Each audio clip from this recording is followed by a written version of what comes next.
push the record button. Welcome, everybody. Thank you. My name is Jackie Bryant. I'm the principal at IVA, and I am joined tonight by Miss Fountain. Miss Fountain is a teacher and teaches social science.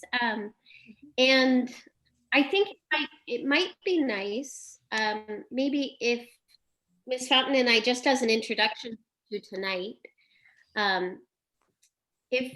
I don't know if we shared something. I'm just making this up on the spot, Miss Fountain. But the other day we talked about the idea of language. And there is a Chinese proverb that says that, oh, what's it say? Miss Fountain, I actually wrote down the proverb in the notes of this slide, but I think it says to name something is to know it for the first time, something like that. So I think, Ms. Fountain, I'm going to tell my story, and then anything that you have to share after it. If we can tell something about like what attracted us to the school or how we dealt with the language of the intellectual virtues, just as an introduction to our role or positions. So I will tell you really quickly that when I interviewed, or actually when I found out about the school, it was a charter school. It was a petition that was written, and they needed to seek people's signatures, either if they would send their own kids to the school or if they would teach at the school. And I was teaching English at the time, high school English. And when I read the very short description of the school's purpose, it made me hyperventilate a little bit, because I felt like I've been trying to do critical thinking development in students. I've been trying to like do something that would last their whole lives, not just teach them English for the year that I had them. And when I saw the language of intellectual virtues, it felt like it was naming something for the first time that I didn't actually know how to name. So I signed both lists that said I would teach there and I would send my children there. And I am lucky enough. It's like 10 years since that moment, and I'm lucky enough to have myself in both situations right now, being a principal, and then I also have a 6th grade child at IVA. Miss Fountain, what drew you to the school, or what sense did you make of the virtues? Anything like that? Thanks, Jackie.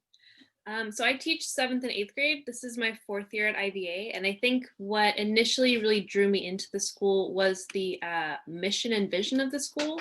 So a part of the mission and vision uses language like curiosity and thoughtfulness. So the idea is to equip students to engage the world with curiosity and thoughtfulness, to know themselves and to live well, and to be part of a school. So I toured the school before joining the staff.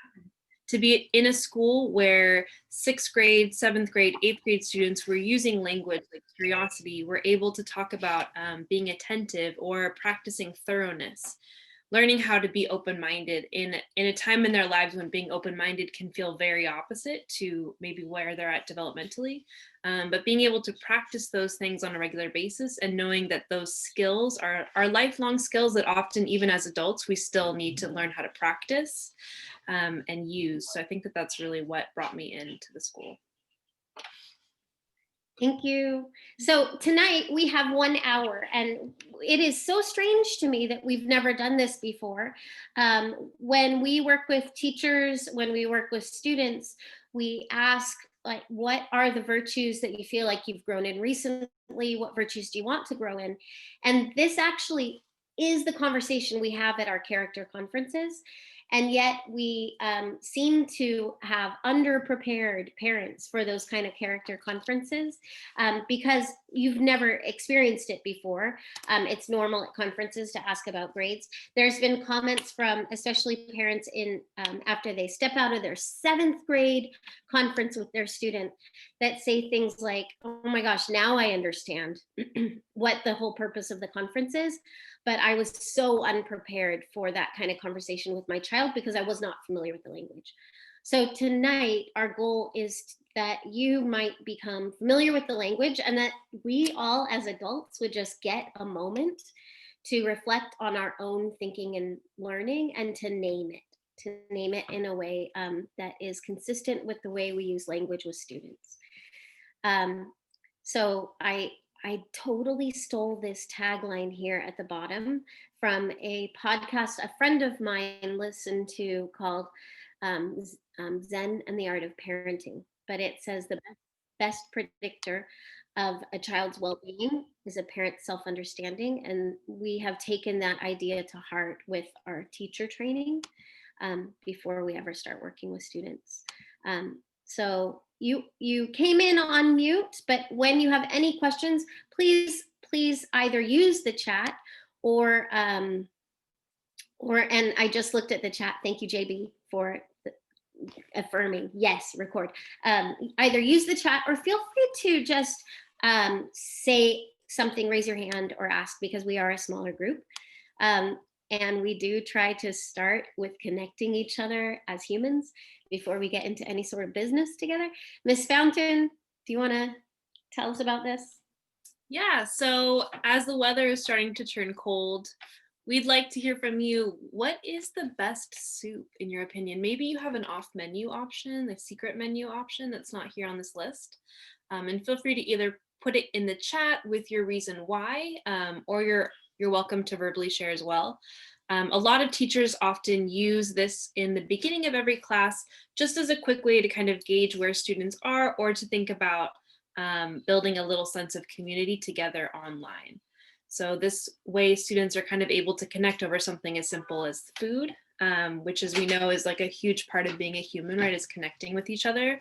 And so even in these online spaces, trying to connect with each other in an online space can take on a variety of different ways. So yeah, thank you, families. Go ahead and put your favorite soups in the chat, and you're welcome to explain why you think that's the best soup. We've got some broccoli cheddar, cheesy and creamy, but also broccoli, so there's got that healthy touch to it. Chowder Barge's triple clam chowder. Interesting, thank you. Matzo ball. Clam chowder because it's comfort food. Thank you, Claudia. Rachel, minestrone, have a recipe I love to make super simple and delicious. Ooh, and the Beltrans, we've got a house divided. A husband likes Mexican beef stew, cocido, and I'm pho. Liz, we've got minestrone, matzo, tortilla, chicken noodle, can't choose. I love them all. Yeah, thank you all. Lobster bisque. Thanks, Jennifer. Nothing with crab or lobster can ever be anything but fabulous. Love that. Thank you. And Sophia's parent says depends. I personally have been a big fan of lentil soup lately, making lentil soup at home.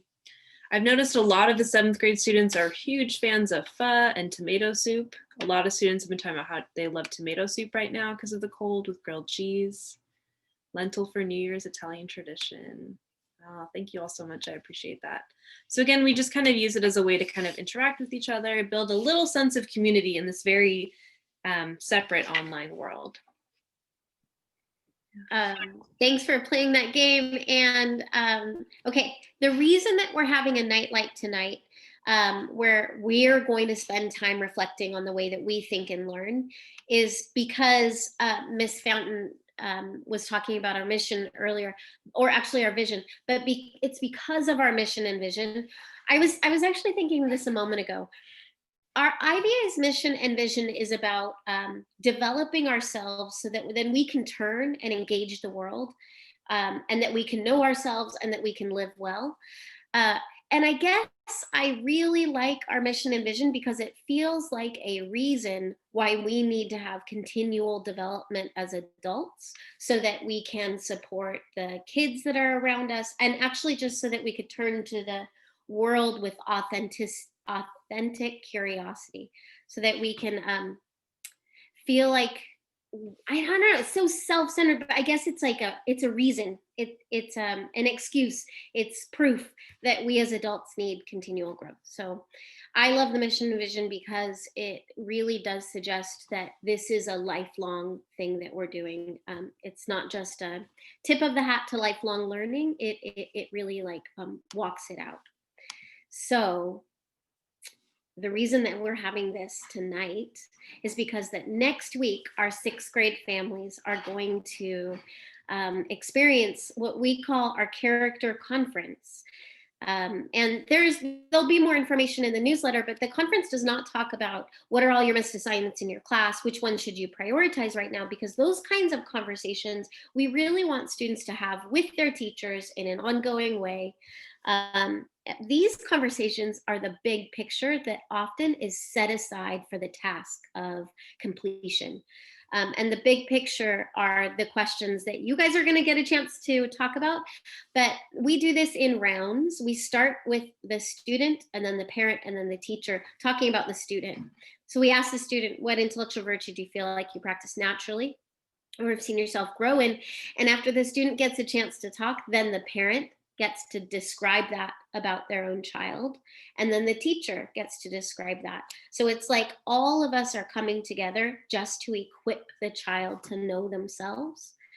And so tonight's Parent Academy is in place to make you feel more comfortable before going into that conversation. Guys, I am going to turn it off to Miss Fountain, right? Miss Fountain? Or is this me? No, it's good. Thank Okay. you. But I do want to say this is like, you're going to get some serious philosophy just sort of dropped.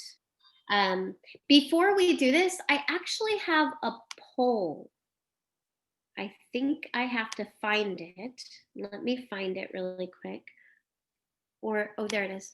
I am going to ask you, how comfortable are you with the language of intellectual virtues?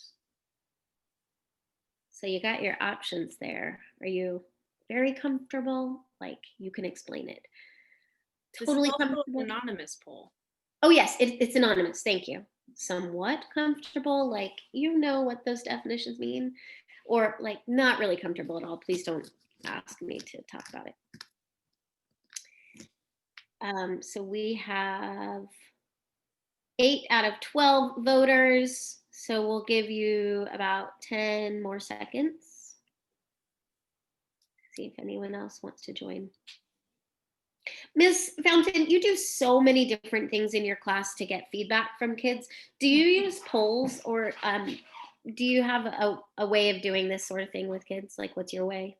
I use these polls in the moment if I'm trying to figure out like where students are with an assignment, like if they're feeling comfortable with the work that we've been doing, or if they feel like they need more time. This is like a quick way to just check in with them.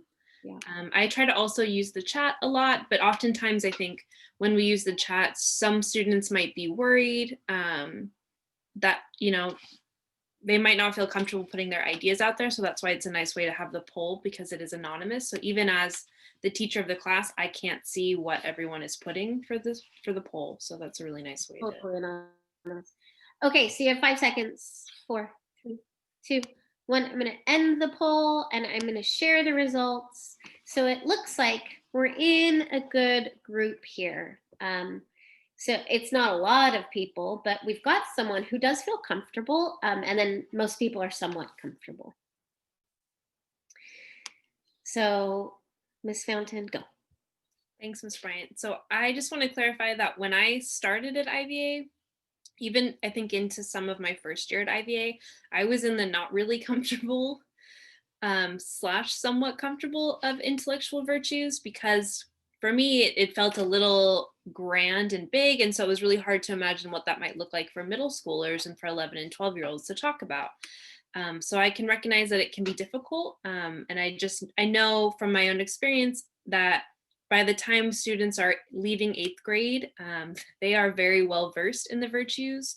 They know them like the back of their hand, and they're able to talk fluently about them, especially when they're in high school. It's almost like another language that they're able to utilize to their advantage. So just to kind of let you know that I know where a lot of you are coming from.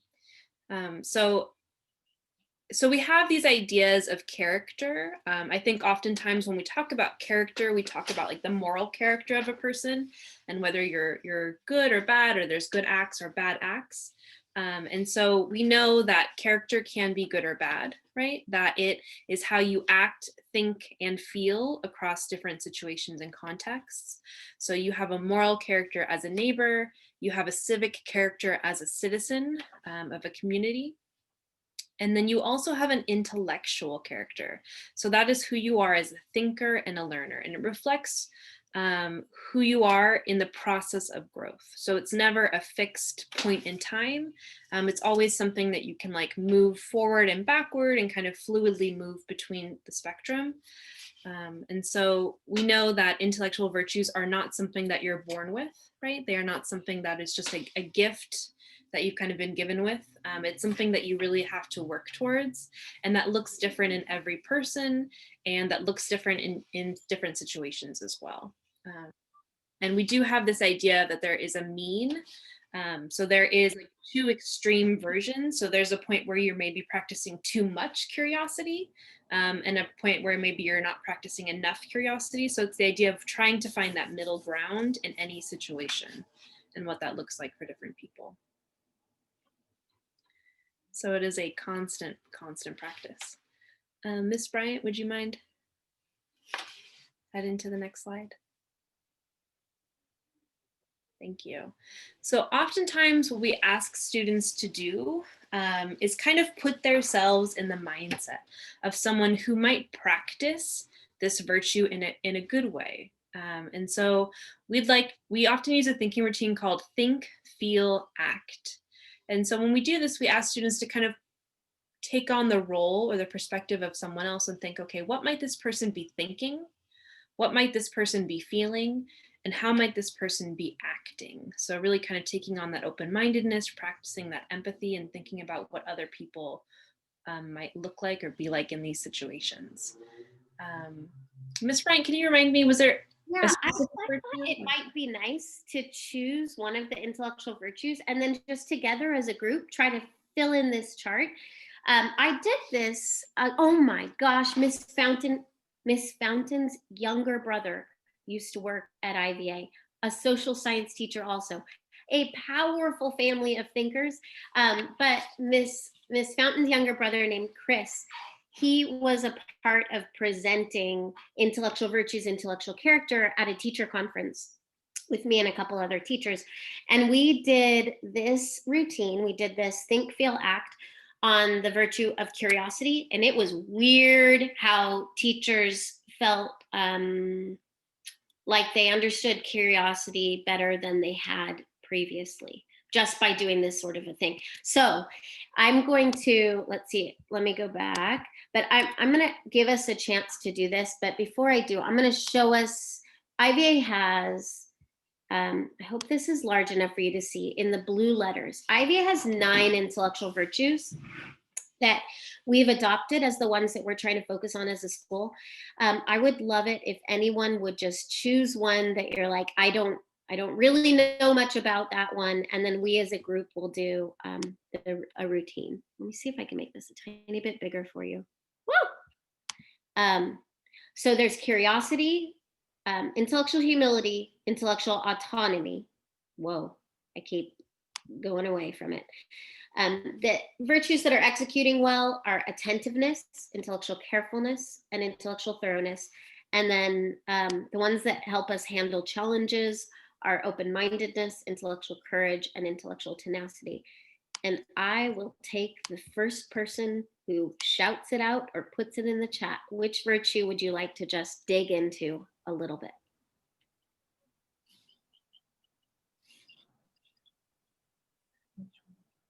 I don't know any of them. Intellectual autonomy for 200, Mr. Yes, yes. Intellectual autonomy. I have personally avoided intellectual autonomy for a few years. And I'm just beginning to realize why that might be.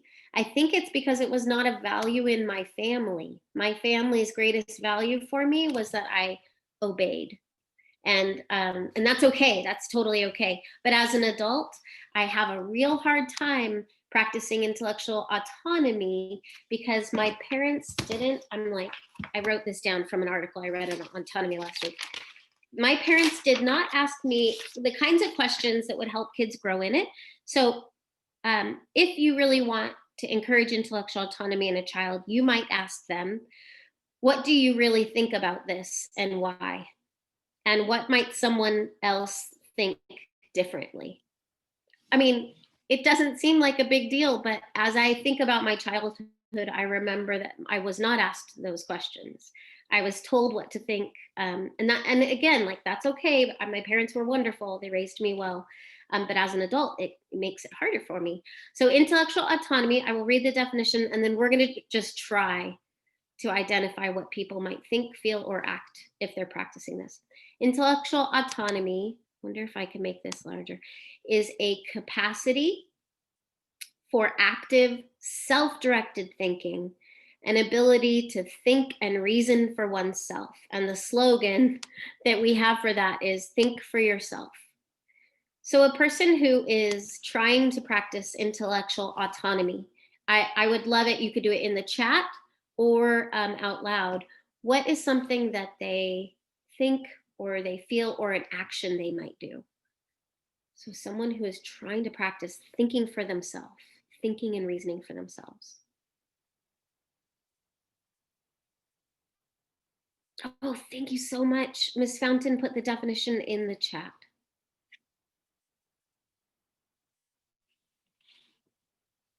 Would an action be asking questions so that you can understand a situation more? Yeah. Like, not just assuming, oh, that's it. You've told it to me. It's done. You're asking questions. Ooh, Jennifer, what is that? A thinking, feeling, or acting? I wonder if that's an acting. It looks like it could be any of them. Question pre-existing beliefs and traditions. Question.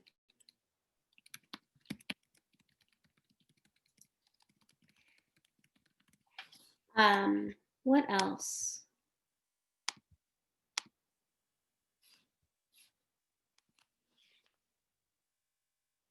This person might feel comfortable not always agreeing with everyone else.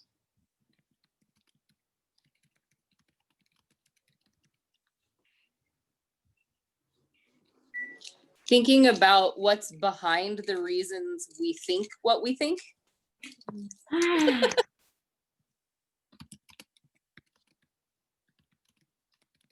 So, like, that's some real introspection.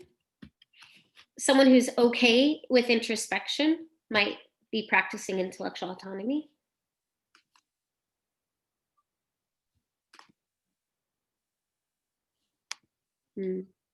I see in the chat as well, Rachel says this person would also excel in the virtue of courage. Yes. Let me look at what courage says really quick. Courage is a readiness to persist in thinking or communicating in the face of fear, including fear of embarrassment or failure. So they might feel, maybe they feel courageous and brave. I also think they might feel the opposite of that. Like, they might feel like unsure because they don't know. Wait, would they feel unsure? No, I don't know. Would they? I think they could feel unsure at times, and then being able to figure out like how much is too unsure versus how much is too much courage or brave. So kind of making that position for themselves. Jennifer uses the word assertive. I like that word. Yes. They might feel assertive. Or other things that they might think. Oh, Claudia, they might feel confident because they don't care what others think. Yes.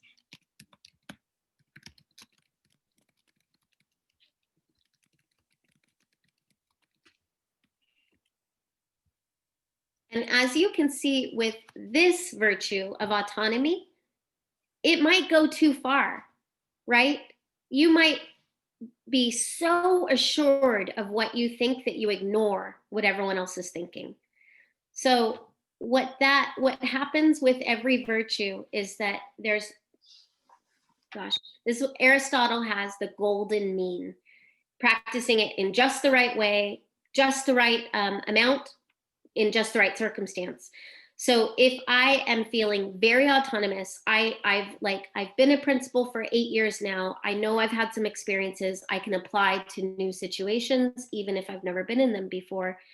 But if I am so confident in what I'm doing that I never check with anyone else, then it's not a virtue anymore. It's not a good practice. It goes into the extreme. It suddenly becomes, actually, let me just tab. Can I do this? Yes. There's the virtue if I'm practicing it at just the right amount, but if it is in the extreme, it's the excess, and then it's no longer a virtue. And if I'm lacking it, like I'm only practicing a little bit of autonomy, but not really enough to enter into any conversation, then I am deficient. So intellectual virtues are really interesting because in some circumstances, me asserting myself would be a virtue. And in some circumstances, me asserting myself to that same degree is no longer a good practice. I think that I want to see if you have any questions. Or actually, you guys put more things in the chat. Ms. Fountain, can you tell me about the chat? Yeah, so we have a couple more thoughts, like they might feel confident because they don't care what others think. They're willing to color outside the lines. And I think Rachel was able to make a good point about like that middle ground. So we've talked, I know when I talk about this with students, it's a little bit easier to frame it like Goldilocks and the three bears. So there's like the bed is too soft, the bed is too hard, but there's like that middle ground where it's just right in that moment. And so Rachel mentioned in the chat here that a good kind of mean or middle ground would be thinking about and being able to defend their own views, but also holding space for others who think differently. So not taking those differences as a personal attack, which also kind of reminds me about the virtue of open-mindedness and having open-minded, practicing open-mindedness for others and their beliefs. Yeah, so intellectual autonomy, I'm really glad that you guys chose that. I think that for me personally, I'm realizing it's difficult. Actually, its complement, or maybe the one that balances it out really well, is intellectual humility. And intellectual humility is interestingly something that I feel like comes a lot more natural for me. I'm willing to own my own limitations and mistakes, be unconcerned with status or prestige, and admit what I don't know. So that's something that I actually think that my parents raised me really well, to admit when I don't know something and to be okay that I don't know everything. And these two things, humility and autonomy, they're a complement for each other. Thank you for putting that in the chat, Ms. Fountain. So what we think is very interesting at IVA, I'm just gonna go back to presenter view so it's more visible for us. But what we think is really interesting and feels like a relief for students is that there's not one way to be smart. Your strengths might not be my strengths because of the way we were raised, because of the way we enter and look around at the world.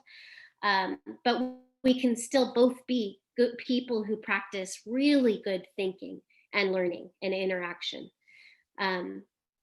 And while I might take some years to grow in intellectual autonomy, I can model intellectual humility to others and learn from the way that they model autonomy to me.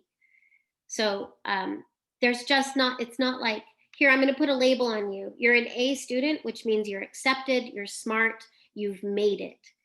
In fact, with intellectual virtues, every situation is different. And so there's not really a making it.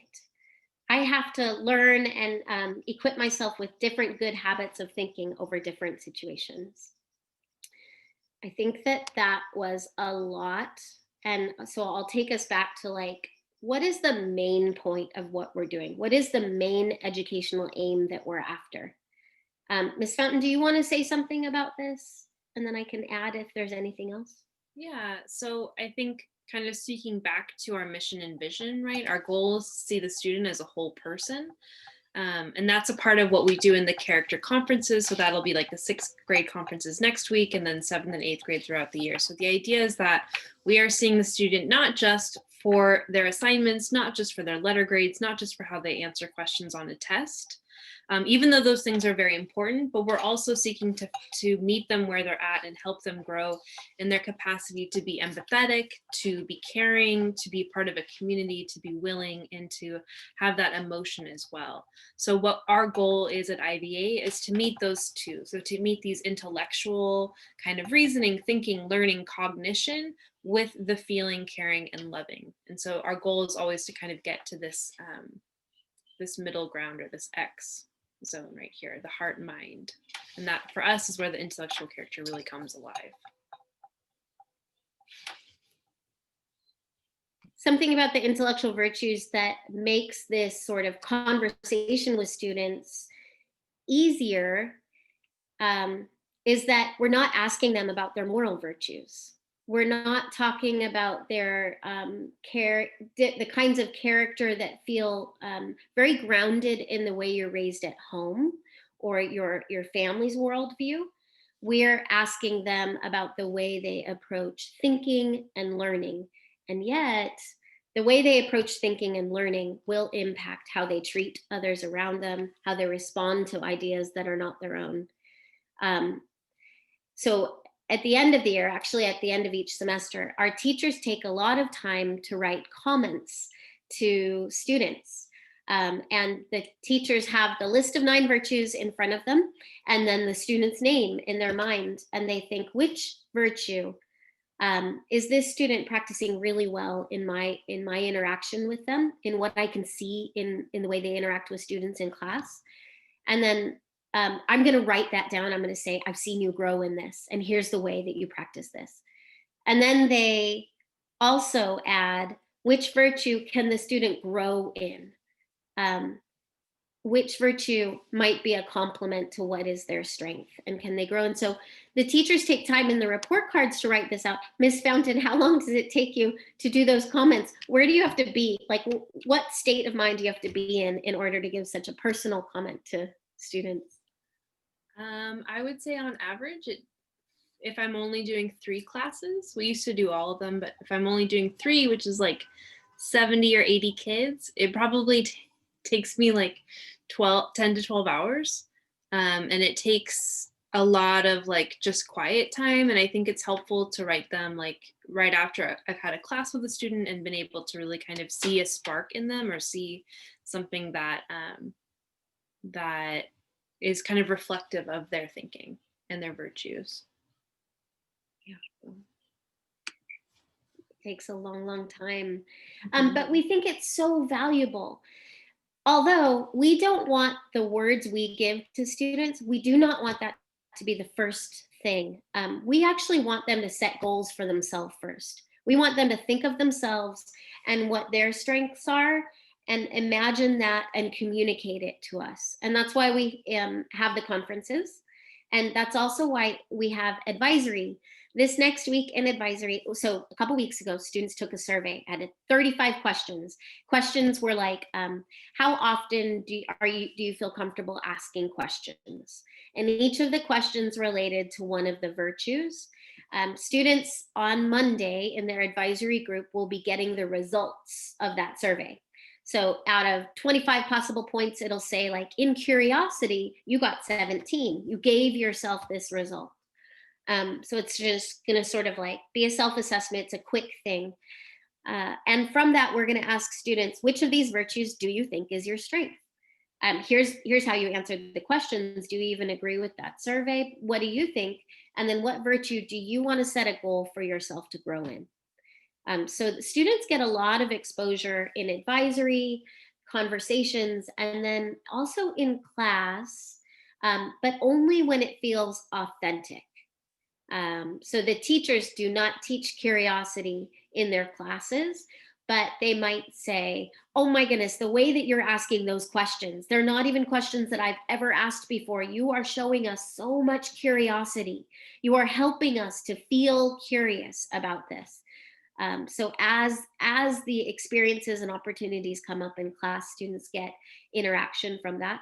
They also have IVA teachers who attempt to model the intellectual virtue practice. Ms. Fountain, I'm going to ask you to maybe give an example of this in a second, but I think one way that I think our teachers might be comfortable modeling intellectual virtues is if they do not know an answer to a question, they're not going to pretend like they do. So, it's just good teachers. It's good modeling of thinking. They're going to say, that's a really good question. I don't know the answer to that. I'm going to have to figure that out. Maybe we could figure that out together. Or would you like to figure that out and come and tell me? So they're demonstrating, they're modeling intellectual virtues. And we know that you who are here with us and families who are drawn to our school, they also want to model good thinking for their kids. Like, I think that you might be attracted to a school of this kind because you think these things are good to grow in your own children. And so you're trying to model them in yourself. I mean, trying to. Ms. Fountain came into this meeting. I let her in the meeting right before it all started, right as I was yelling at my kids. Like, I told you guys, this is why I didn't want you to play video games before I was in this conference. You're supposed to be helping each other right now. And I really have not thought very much about what kind of intellectual virtues I need to practice in my interaction with my own children. But maybe I don't want to think about it because I know I'm going to have to face some changes. But I want to have the time to do that as a parent, because I think about this in my interaction with teachers and with you as parents and with students, but I don't know. I don't think about it in my own parenting. I don't think, which of these virtues do I feel like I practice really well and which virtue do I want to grow in? I could probably point it out. I might have just like revealed it to you all. Ms. Fountain, how do you see our teachers trying to model, or what postures do our teachers take that are a model of an attempt to practice intellectual virtues? Oh, it's hard because there's 9 of them. There's 9 virtues. So I feel like there's so many different things we could talk about. But I think a couple of them that I know that I see a lot is curiosity. So I see a lot of teachers kind of bringing in their own curiosities into class and incorporating that into the curriculum and the ways that we talk to students about what's going on in the world.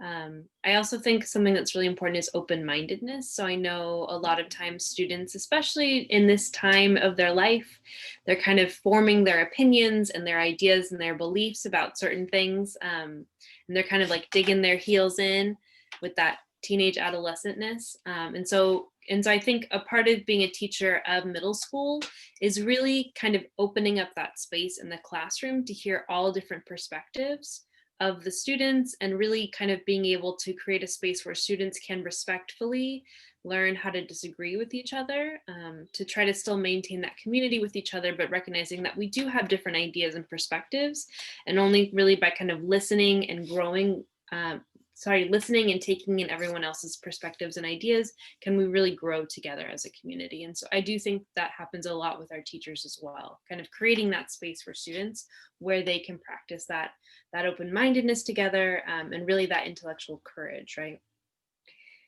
I think that when our teachers practice intellectual virtues, it creates a classroom learning environment that might have a little bit more or less control in it. If a teacher was not willing to have new questions come up that they weren't prepared for, they would not open it up to ask those questions. And as soon as you open it up, you don't know what you're going to get.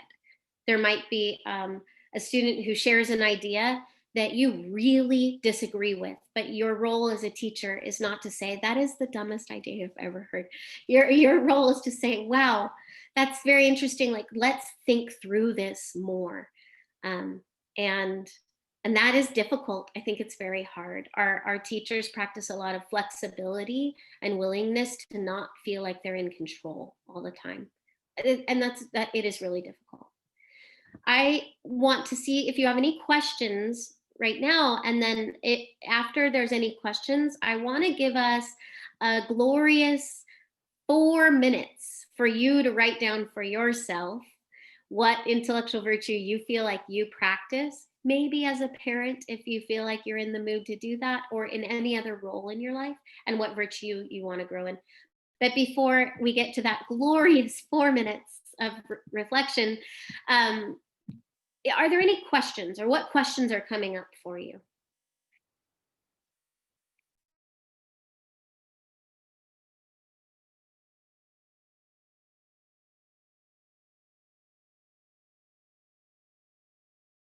It is hard to see. I didn't think of making the virtues really, really large. Our website also has them listed a little bit larger. But okay, guys, we're entering into a glorious 4 minutes. So from 6:13 to 6:17, if you can, write out for yourself what virtue you feel like you have been growing in and practicing well recently, and then which one you want to grow in. Maybe what would that look like? I'm going to do it for myself as a parent, but you can think about any role that you're in. Okay, so we have 4 minutes.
We have 2 more minutes.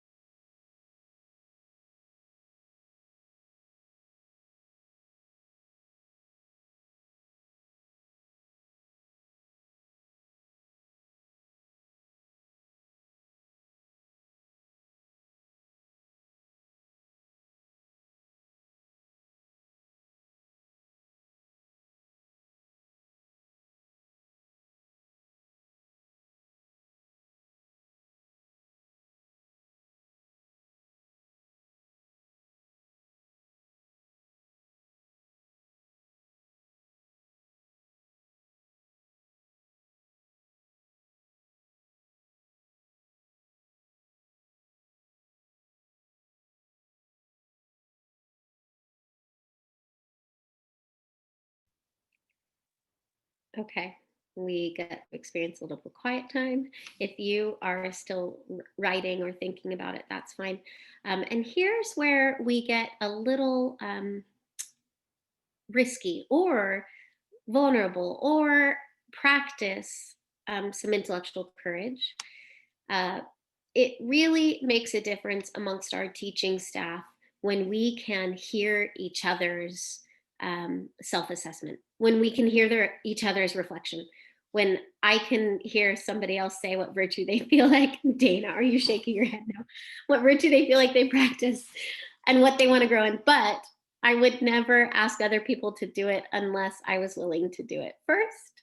So we'll just take a few minutes, and anyone who is, it will really, I mean, it always helps me understand better when I hear other people.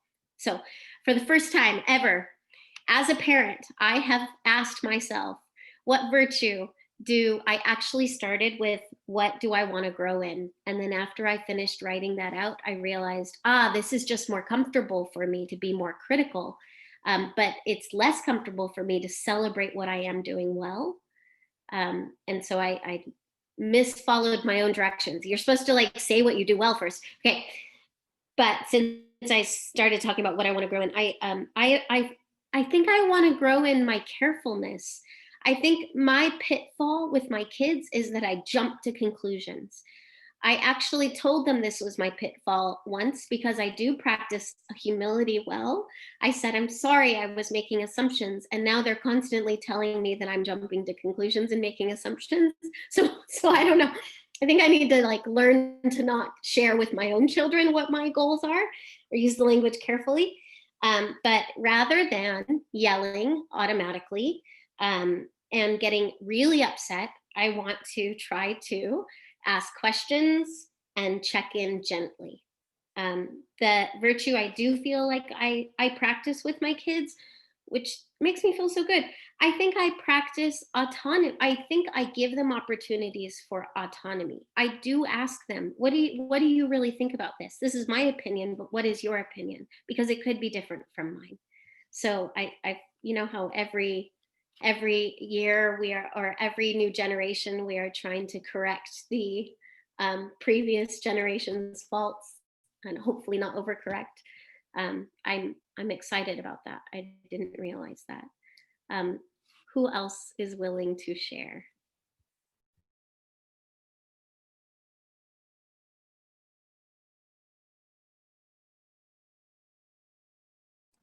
I'm willing to go, and I really appreciate the conversation about there being kind of that spectrum. That's actually been really helpful. I put one that I'm practicing recently, or feel like I'm doing fairly well in, is intellectual humility. In my work, it really helps for me to be able to say, you know, that's an area I don't know, let's get an expert who does. Or when I'm handling something poorly because I'm doing it for the first time, being able to say, you know, I could do that better next time. And it's something that I choose to practice, and allows me to show up and just say, this is what you've got. The area I want to grow in is intellectual thoroughness. And the thing that was coming up for me as I looked at this was, sometimes I will be thorough, but you don't know how far is far enough. And then I have a hard time being decisive. You know, have I exhausted all the possible, you know, I need to provide a recommendation in my work.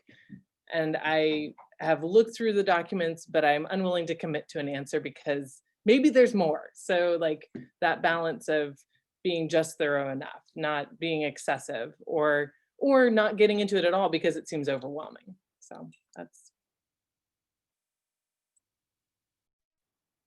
Thank you, Rachel.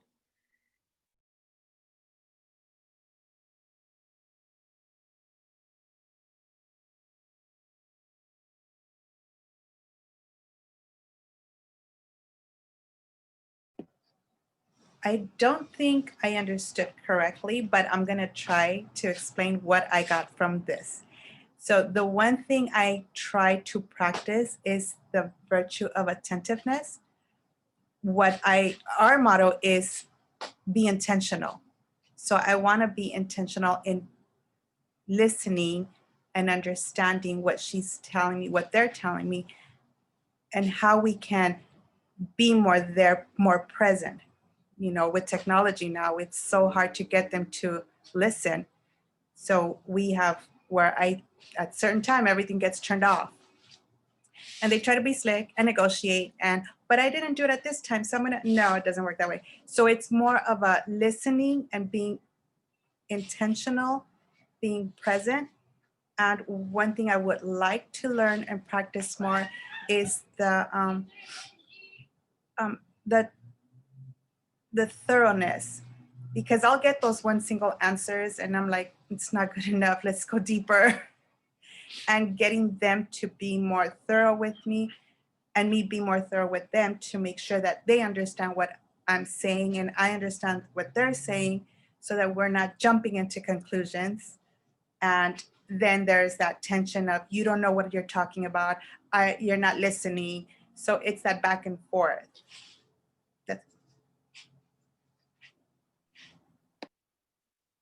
Thank you. I think we have time for one more person to share verbally, although I do see that you are sharing in the chat. So I'm just going to wait in case anyone wants to share out loud, and then we'll read some of the chat too.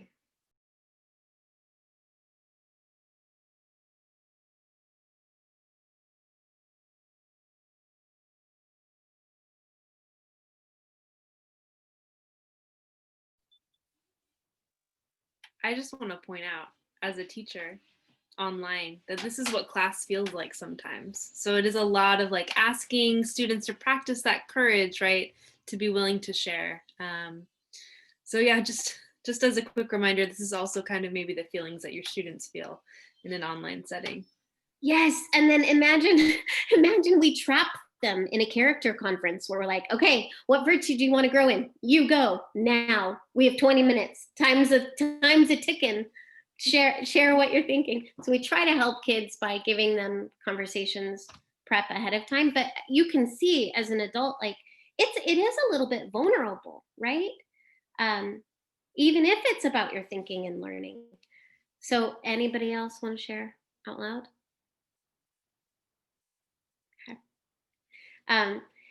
So a couple of things that are in the chat is, I frequently practice curiosity and open-mindedness day to day. And thank you. I get excited to ask questions and learn something new. I become enlightened and more motivated. Good. So for Dana, that practice of curiosity is a strength. And Tiffany, intellectual humility. I have no problem admitting when I don't know. These are amazing strengths. What is so interesting is that when we ask these two questions in common, what virtue do you feel like you've grown in? And then what do you want to grow? It's not like we're just praising somebody, and it's not like we're just critical about somebody. In fact, neither of those are happening, because we're asking them to share their own thoughts, their own goals. We have a few, no, we did that.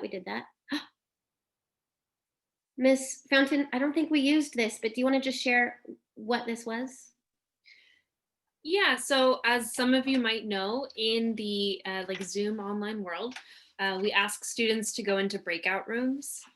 And so you might have had your student kind of give you some feedback on what the breakout room experience is like, that it can be really awkward to be in a group with other people. And I think we know that as adults, right, that can always be a struggle. So what we often ask students to do is, before they go into the breakout room, to think about how they can practice some of these virtues. So how can you practice that open-mindedness by listening well to the ideas of others? And how can you kind of practice that courage by sharing your own ideas? So we have these norms for students, like trying to keep your video and your audio on, being willing to kind of verbally or in the chat share your ideas with each other, and practicing that courage as part of a community. And then kind of thinking about these questions, right? How can you listen well to the ideas of others and build upon what you hear? So this might look like asking a clarifying question.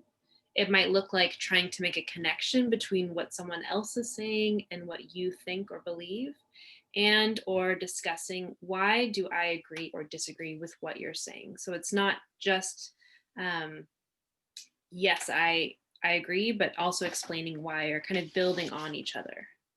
I think because we're just talking about the virtues, there's so many things that I hear you explaining that I feel like I can name as an intellectual virtue. And there's so much power in naming. Okay. Using intellectual virtues with your children. So you have sent your kids to a school named Intellectual Virtues Academy. That's punishment enough. Like already, if they are talking to like a relative, and they have to try to explain what that means that they're at a school called Intellectual Virtues Academy, they're like on the spot, and it is philosophical language. So some of the things that we've learned about using virtue language with students. And so maybe even with my own children. Well, first of all, something that's not on the list is I started very young with my kids using the language. Like, what you're doing right now is so tenacious. And I felt like equipped to know what the language was because I have a book marked with definitions.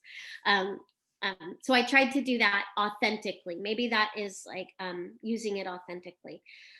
We also model vulnerability. Like, I am having a really hard time being humble in this situation, or whatever it is. Can we model to our kids that it's okay to admit that we have areas of growth, especially in virtue language?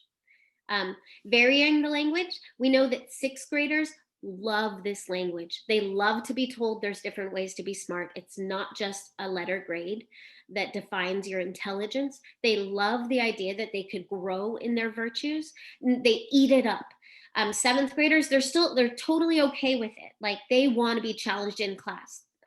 Eighth graders, they're like at this point in life where they're individuating. They're moving away from all adults that they have close relationships to because they have to prove that they can be an adult by themselves. And so if we were going to say, you're being really curious right now, they would be like, I am sick of the virtues, back off. But they want us to give them chances to ask questions. So with older students, we give opportunities. We try not to be specific about the names and the language. A couple other things. We thrive when we identify our own goals. We know that adolescents don't like to be lectured to. Their brain's like, shut off. So having them create their own goals is helpful. Virtue language is just one piece, but it is a powerful piece when you name something that is of value for you and your family, and growth happens over time. Ms. Fountain, anything else? No, I think that covered it. Okay, guys, before you leave this Parent Academy tonight, would you please take a moment to sort of, I'm thinking of the word congeal, which doesn't sound like a really beautiful word.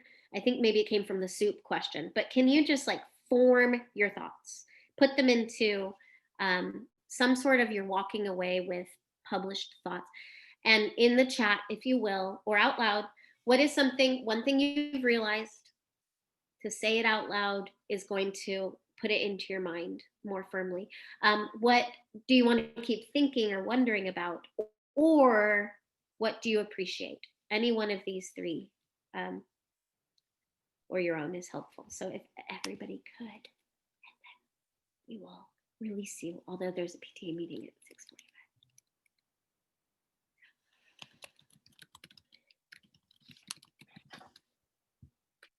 I am gonna do it.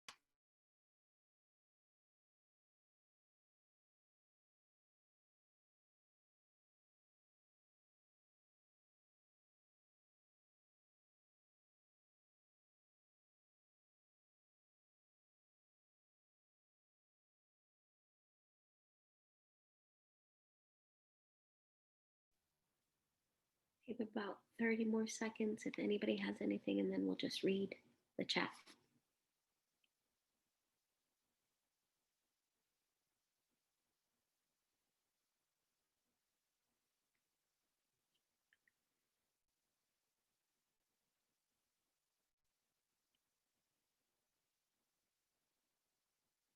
Mm.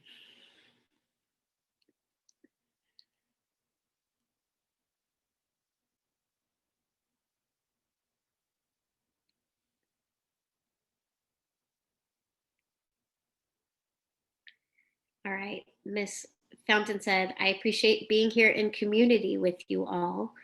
And I said, I want to think about what virtue strengths my partner has, my husband, and how the way he uses them can complement my own. JB, I appreciate the opportunity to have these conversations and hear and see others' perspectives. Ms. Fountain, will you read the rest? I wonder about ways, oh, Amber said, I wonder about ways to get my student to tell me more thorough details about his day or life, even though I know he's growing and practicing that autonomy. Rachel, thanks for providing this overview of the virtues and how you use them. So that was an appreciate. Beltran family says, I appreciate this information. Dana, I appreciate the opportunity to connect with my children in a way that is supported in their school community. I also said, I want to keep thinking about how I can practice intellectual virtues with my own kids. I realized I have a lot more to learn, so many virtues. Yeah. Jennifer says, I haven't called out the times when my child has demonstrated intellectual virtues. That's a great point. I will keep exploring ways that I can incorporate that into my parenting. I appreciate the opportunity to evaluate my own strengths and weaknesses as a parent and as an individual. Thank you. I really like too the idea of thinking about the positive ways, right? And the ways that we notice students practicing that curiosity and being able to name that for them. Thank you guys for being here tonight. We really do want your child's middle school lives to be rich and deep in a development of their understanding of the world around them and themselves. And so thank you for joining us in these years. Yeah. And have a wonderful night. And if you want to stick around, we're just going to mute and turn off the video. And we'll be back at 6:45 for a PTA meeting. Nice to have you guys here. Thank you for coming. Thank you for this. Rachel, your question at the last parent meeting made me think of having this parent night. Are you there, Rachel? I appreciate it. I want to get the background. Yeah, thank you. Thank you so much, because I was shocked, like, why have I never done this before? It makes so much sense. Well, and you Thank guys are obviously very well prepared to talk about it. So thank you. I feel prepared for the conference. Yay! Okay, bye. Have a good night. You too.